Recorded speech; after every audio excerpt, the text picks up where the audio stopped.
Hi friends, मैं अरिंदम चौधरी। मैं आज आपको स्टूडेंटों के माध्यम से पब्लिक एडमिनिस्ट्रेशन ऑप्शनल के बारे में डिटेल्स में बताऊंगा। मैं वेस्ट बंगाल के बिलोंग करता हूं और मैं पिछले 1.5 साल से यूपीएससी के प्रिपरेशन में हूं और मेरा ऑप्शनल पब्लिक एडमिनिस्ट्रेशन है। तो चलिए शुरू करते हैं। द फर्स्ट थिंग कि आप पब्लिक एडमिनिस्ट्रेशन ऑप्शनल को चूज क्यों करेंगे। पहली बात कि ये बहुत ज्यादा district administration, state administration, central administration के बारे में रिलेटेड है। जो जॉब आप फ्यूचर में करने के लिए जा रहे हैं उसी जॉब के डिटेल्स में बहुत विस्तार से ये बात करता है। और दूसरी बात यह है कि ये GS paper 2 and GS paper 4 के साथ बहुत ज्यादा ओवरलैपिंग इसका सिलेबस है। तो आपका मार्क्स कहीं ना कहीं GS paper 2 and GS paper 4 में ये अपलिफ्ट करने में हेल्प करेगा। तीसरी बात, इस साल जैसे रिजल्ट है पब्लिक एडमिनिस्ट्रेशन बहुत स्कोरिंग सब्जेक्ट के तौर पर उभरा है। तो आप अगर चाहते हैं कि पब्लिक एडमिनिस्ट्रेशन की तैयारी करना तो ये आपके लिए बहुत बढ़िया डिसीजन हो सकता है। Now come to the second thing कि आप पब्लिक एडमिनिस्ट्रेशन की जो सिलेबस है उसको पहले देखिए। ये किताब जो है ये न्यू विशाल पब्लिकेशन का है और ये आपके लिए एक माइंड मैप की तरह गाइड करेगा। जैसे कि हम गूगल का इस्तेमाल करते हैं किसी जगह जाने के लिए, तो ये आपका डेस्टिनेशन है, यहाँ पर आपको पहुंचना है। तो इसलिए आपको ये किताब बहुत जरूरी हो जाता है आपके लिए। Now come to the first thing कि सिलेबस क्या है इसका। आप अगर इसका सिलेबस देखोगे तो इसका पेपर 1 एंड पेपर 2 दोनों इसका सिलेबस है। तो come to the first thing कि पेपर 1 में आप अगर देखोगे तो उसको ब्रॉडली दोनों पार्ट में डिवाइड किया जाता है। एक पहले वाले जो थ्योरी पोर्शन है जहां पर आप थिंकर के बारे में जानोगे, वेबर, उसके बाद फेओल, उसके बाद टेलर। तो यहाँ पर ये वाला सेक्शन है और सेकेंड वाला section comparative public administration, development dynamics, public policy, इसके बारे में होता है। तो फर्स्ट पेपर में आपको 12 टॉपिक्स आपको मिल जाएगा। Now come to the second thing. Second जो है वो हम बोलते हैं इंडियन एडमिनिस्ट्रेशन। तो इंडियन एडमिनिस्ट्रेशन में भी आपको बहुत ज्यादा पेपर 2 के साथ एंड पेपर 4 के साथ आपका लिंकेज मिल जाएगा। इसका बहुत सारा टॉपिक्स कॉन्स्टिट्यूशन से रिलेटेड है, उसके बाद पीएसयू से रिलेटेड है, state administration, union administration, state centre relations, इसके बारे में ये बताता है। Now come to this books next things that इस किताब को आप अगर गहरे से देखेंगे तो यहाँ per year wise, topic wise बहुत अच्छी तरीके से क्वेश्चन दिया हुआ है। तो आप ये महज करीबन 100-150 रुपए का होगा। ये इसको आप खरीद सकते हैं ऑनलाइन मार्केट से। ये न्यू विशाल पब्लिकेशन का पब्लिक एडमिनिस्ट्रेशन का किताब है। Now come to the second thing कि कौन कौन से मटेरियल्स को आप फॉलो करेंगे। देखिए पेपर 1 के लिए आप एक्चुअली बहुत सारी किताब मार्केट में अवेलेबल होता है, लेकिन मेरे लिए सबसे बढ़िया सोर्स आप अगर मानेंगे तो वो होता है किसी भी कोचिंग इंस्टीट्यूट का हैंड रिटेन नोट्स, क्योंकि वहाँ का जो टीचर्स होता है बहुत एक्सपीरियंस टीचर होता है। मैं उस कोचिंग को ज्वाइन करने के लिए आपको नहीं कह रहा हूँ कि, लेकिन आप उस कोचिंग का अगर नोट्स लेकर के आएंगे तो आपको सभी टॉपिक्स के बारे में बहुत अच्छी तरीके से पता होगा। जैसे कि मैं अभी पेपर 1 के लिए इस्तेमाल कर रहा हूँ मोहंती सर का नोट्स, ठीक है। तो मोहंती सर का जो हैंड रिटेन नोट्स होता है ये बहुत बढ़िया होता है। आप अगर इसको इस्तेमाल करेंगे तो आपको सभी टॉपिक्स की every concept, every point of view से आपको बहुत डिटेल्स में इसको पता चलेगा। Now come to the books पर। बुक्स में ये बुक्स आपके लिए एक क्या कहते हैं थिंकर्स के लिए, एवरी थिंकर्स यहाँ पर दिया हुआ है और बहुत डिटेल तरीके से।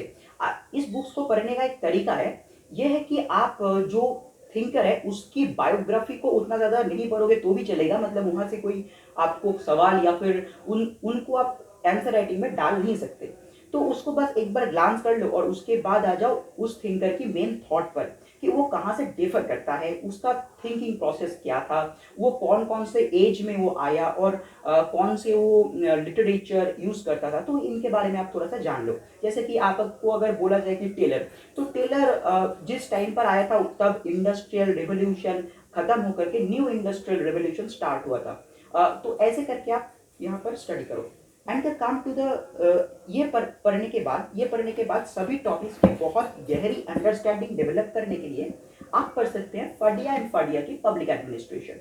ये फडिया एंड फडिया की पब्लिक एडमिनिस्ट्रेशन बहुत मोटी किताब है, ठीक है, लेकिन इसकी एक खासियत ये है कि आपको यहाँ पर सभी टॉपिक्स के बारे में बहुत अच्छी तरीके से पता चलेगा। आप इसकी थिकनेस पर मत जाइए, बल्कि ये पेपर बहुत बड़ी फॉन्ट पे लिखा गया है, तो इस वजह से ये बुक बहुत थिक बन जाता है। आप एक काम कीजिए, इसको बहुत धीरे धीरे पढ़िए, और जिस टॉपिक्स आप हैंड रिटन नोट्स से प्रिपेयर कर चुके हैं उन टॉपिक्स को आप फिर से स्टडी नहीं करेंगे तो भी चलेगा। नाउ कम टू द, ये खत्म करने के बाद पेपर 1 की जो लास्ट आप कह सकते हैं कि उसका टॉपिंग्स करने के लिए आपका पूरा केक अभी बन चुका है। अब उसको टॉपिंग्स करने के लिए अगेन एंड अगेन रिवाइज करना बहुत जरूरी है, और उसलिए ये किताब Mohit Bhattacharya new horizon for public administration, ये बहुत अच्छी किताब है। लेकिन ये किताब का जो लैंग्वेज है वो बहुत टफ लैंग्वेज में लिखा गया है। तो आप एक काम कर सकते हैं, आप पहले मैं जो पेपर 1 के लिए जो सोर्सेज बताया उन पर मास्टर करने के बाद आप ये किताब पर आइए। तो आपने देख चुका है कि पेपर 1 के लिए आपको बहुत सारा मटेरियल्स आपको फॉलो करना पड़ रहा है। आप अगर कहेंगे तो मैं एवरी टॉपिक्स कहाँ से प्रिपेयर करना है, बहुत सारे टॉपिक्स एक्चुअली ओवरलैपिंग हैं, तो ऐसा भी हो सकता है कि आपको उतना सारा टॉपिक्स बार बार पढ़ने की कोई ज़रूरत नहीं है। अगर आप मुझे कहेंगे तो मैं टॉपिक वाइज बना दूंगा कि आप यहाँ से ये टॉपिक्स पढ़ लीजिए। तो आप वीडियो की कमेंट्स पर लिख दीजिए और वीडियो को लाइक कीजिए, चैनल को सब्सक्राइब कीजिए, ये बहुत इंपॉर्टेंट है। अब come to the second paper. Second paper को आप जीएस पेपर 2 पढ़ना खत्म करने के बाद स्टार्ट कीजिए। इनसे क्या होगा कि आपका जो कॉन्स्टिट्यूशनल प्रोविजंस है, उसके बाद जो जुडिशियरी, एग्जीक्यूटिव, लेजिस्लेचर, इसके बारे में आपको अंडरस्टैंडिंग डेवलप होने के बाद अगर आप स्टार्ट करेंगे तो आपको समझने में आसानी होगा। इसके लिए आप एक किताब फॉलो कर सकते हैं जो मैं करता हूँ, वो है फाडिया एंड फाडिया की इंडियन एडमिनिस्ट्रेशन। और भी किताब बहुत ज़्यादा पॉपुलर है, वो है अरोड़ा एंड गोयल की इंडियन एडमिनिस्ट्रेशन। आप एक काम कर सकते हैं, किसी भी एक किताब का एक किताब उठा लीजिए, बहुत ज़्यादा इसमें डिफरेंस नहीं है। बट इन दोनों किताब में ही एक फॉल्ट है, वो ये कि ये किताब बहुत ज़्यादा अपडेटेड नहीं है, एंड ये 2012 में लिखा गया है। एंड आपको पता ही है कि जब हमारा गवर्नमेंट चेंज हुआ था तब बहुत सारे रिफॉर्म्स लेकर के आए थे, जैसा कि नीति आयोग हो गया, सीबीआई की जो स्ट्रक्चर है उसमें चेंज किया था।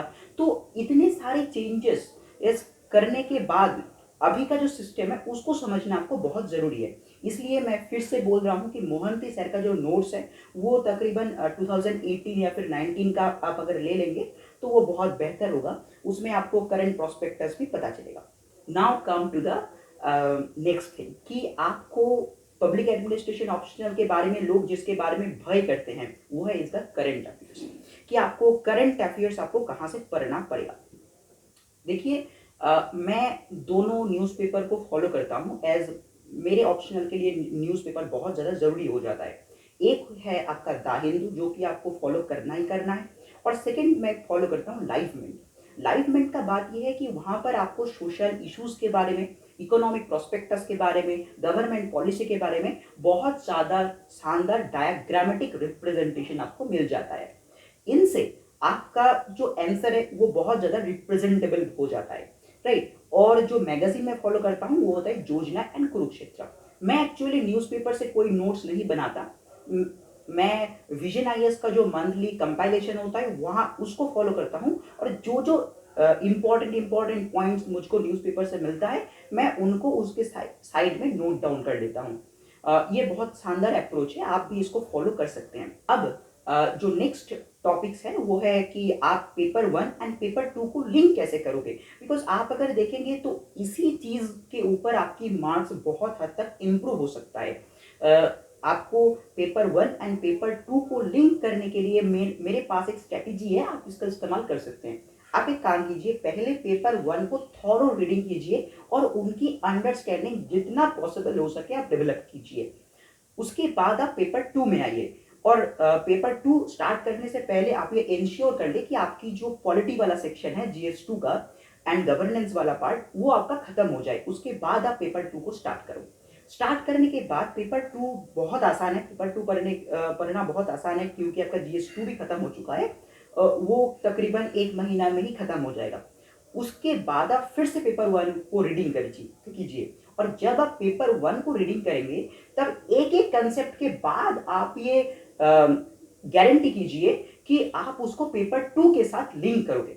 इनसे आपका जो लिंकेज है वो बहुत हद तक इम्प्रूव हो जाएगा। फॉर एन एग्जाम्पल, आप जब साइंटिफिक मैनेजमेंट पढ़ रहे हैं तब आप इसके बारे में सोचिए कि आप इसको कैसे पीएसयू के साथ लिंक करेंगे। ठीक है, जैसा कि उसका कॉस्ट कटिंग हो गया, स्कीविंग हो गया, बहुत सारे कंसेप्ट है, थ्रेशोल्ड, तो उसको आप कैसे वहां पर इंप्लीमेंट करोगे, इसके बारे में थोड़ा सा दिमाग लगाइए। तो now come to the next part कि आंसर राइटिंग। आपको पता ही है कि पब्लिक एडमिनिस्ट्रेशन एक ऐसा ऑप्शनल है जहां पर आपको answer writing practice, presentation practice बहुत हद तक इंप्रूव करना पड़ेगा। आपको डायग्राम के साथ, चार्ट के साथ, मैप्स के साथ आपको बहुत सारी चीज रिप्रेजेंट करना होगा ताकि आपका जो कॉपी है उसको वो बहुत हद तक आपको मार्क्स दिला सके। नाउ आप एक काम कर सकते हैं, आप आंसर राइटिंग प्रैक्टिस करने से पहले जो टॉपर्स आंसर कॉपी अवेलेबल होता है बहुत सारे कोचिंग इंस्टीट्यूट की वेबसाइट पर, जैसे कि लुकमान आईएएस हो गया, पवन कुमार सर के जो आईएएस है वो उसमें आपको टॉपर्स की आंसर सेट आपको मिल जाएगा। Now come to the next thing. बहुत सारे लोग सोचते हैं कि कोचिंग के बिना क्या यह ऑप्शनल हो सकता है? अवश्य हो सकता है, बट लेकिन आपको टेस्ट सीरीज के लिए आपको कोचिंग जरूर ज्वाइन करना चाहिए। बिकॉज आपको आंसर राइटिंग को प्रैक्टिस करना है और फिर उसको मेंटर से चेक भी करवाना है, जो कि बहुत सारे टेस्ट सीरीज भी अवेलेबल होता है पवन कुमार सर का या फिर लुकमान आईएएस का। आप किसी भी एक कोचिंग इंस्टीट्यूट को आप ज्वाइन कर सकते हैं। इसके बाद का जो पोर्शन आता है, बहुत सारे लोग पूछते हैं कि हम जीएस को पब्लिक एडमिनिस्ट्रेशन से कैसे अलग करें। मतलब बहुत सारे जगह में ऐसा होता है कि आप जब पब्लिक एडमिनिस्ट्रेशन के सवाल को जवाब दे रहे हैं तो वो बहुत हद तक जीएस की तरह हो जाता है, क्योंकि हम जीएस लिख लिख करके प्रैक्टिस कर रहे हैं। तो आप यहाँ पर बहुत ज़्यादा टर्मिनोलॉजी का इस्तेमाल कीजिए ताकि जो आपका आंसर है वो लगे कि पब्लिक एडमिनिस्ट्रेशन की ही आंसर है। और बहुत ज़रूरी है, बहुत बहुत ज़रूरी है कि आप पेपर 2 को लिखने के समय पेपर 1 की कंसेप्ट डालना ज़रूर सीख ले, क्योंकि यही आपकी ब्रह्मास्त्र है। ठीक है, तो आपने देखा कि बहुत सारे मटेरियल्स है पेपर 1 के लिए, पेपर 2 के लिए कम मटेरियल्स है, लेकिन पेपर 2 को कंसोलिडेट करना भी बहुत ज़रूरी है। आप अगर चाहेंगे तो मैं टॉपिक वाइज एक एक टॉपिक्स पकड़ पकड़ के, क्योंकि आप अगर देखेंगे तो पेपर 1 में 12 और पेपर 2 में 14 टॉपिक्स हैं, तो एक एक टॉपिक्स को मैं बता दूंगा कि आप ये टॉपिक्स यहाँ से पढ़ लीजिए। तो आप अगर कमेंट्स में बताएंगे तो मैं ज़रूर बना दूंगा इसके बारे में वीडियो। और वीडियो को एंड करने से पहले आप ये श्योर हो ही जाइए कि आपकी लाइक हो चुका है, नीचे सब्सक्राइब हो चुका है, ये आप ज़रूर इंश्योर कर लीजिए। And thank you. आज की वीडियो हम यहाँ पर समाप्त करते हैं। Good bye.